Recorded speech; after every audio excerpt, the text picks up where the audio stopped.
De familie Elzinga van Serhuzem ziet het al jaren naar een betaalbare statuswoning in de omkrieten van Kolmersweg. Maar het is eigenlijk net het waan. Je status bent op een markt. En dat maakt het gewoon heel lastig.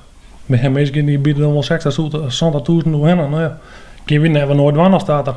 Dus je hebt niks te vergeven, hè? Nee. Waar je nou een huurwoning, dus ja. Daarin we het zien aan. De woningmarkt in heel het land is al tijdenlang ontspannen. Als je als starter zonder eigen woning een huiskeepje willen, rennen je constant je morgen aan. Ook het plaatselijk belang van Kolmersweg en Vinkleerster verneemt dat de druk in en rondom het dorp op de woningen enorm is. Ik denk dat het wel onder krappe kant is. De kans op succes is net heel groot, laten we heel eerlijk wezen. Want er zijn heel volle mensen op zoek naar een betaalbare woning.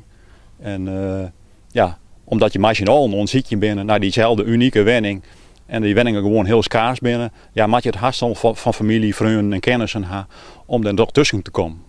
De familie Elzinga had de aanroende zomervakantie 1300 briefjes door de bus smieten in het dorp. Daar kwamen wel een paar tips uit, maar de gouden tip is er nog net bij. Na jaren van ziekjen, bellen, Funda en Facebook aanstruinen, wie het gevoel meerdere keren goed. Maar dat had op nota niet opsmieten. Je denkt er heel van, nou kunnen we wel eens raak zetten, nou kunnen we wel eens bies gaan. Nou, en dan terwijl we direct hoe in binnen. Maar ja, we kunnen nooit zeggen dat zonder toe in Nee. Dat kunnen we net wel. En dat wil ik net, want ik wil natuurlijk een huiskeepje bij wat kon gebeuren, maar die wil klussen. Ja, want ik ben zelf timmerman, ik ben ZZP'er. Dus ja, ik kan het hele huis zelf mooi verbouwen.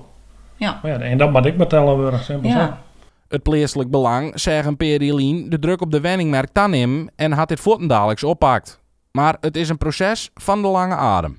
Het wordt jaren voordat je dan het effect zag. En dat zien we nou ook van op het moment dat zedels aftraaien die er in principe wel kleervallen uit ontwikkelen worden, dan is het aan de gemeente om dat op te starten. Maar dan ben je gauw 1 of 2 jaar verder voordat het uiteindelijk dan uitgevoerd wordt.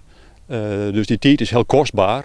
Want de mensen die haar soms al jaren zocht om een plakje. Op het perceel van Sedelshof fase 3 kunnen tussen de 20 en 30 woningen plaats worden. En dat zou de druk een beetje van het Seattle kennen. Het zou wel van belang wezen dat voor starters, voor betaalbare huizen hier een plakje krijgen. En net voor het heegste segment.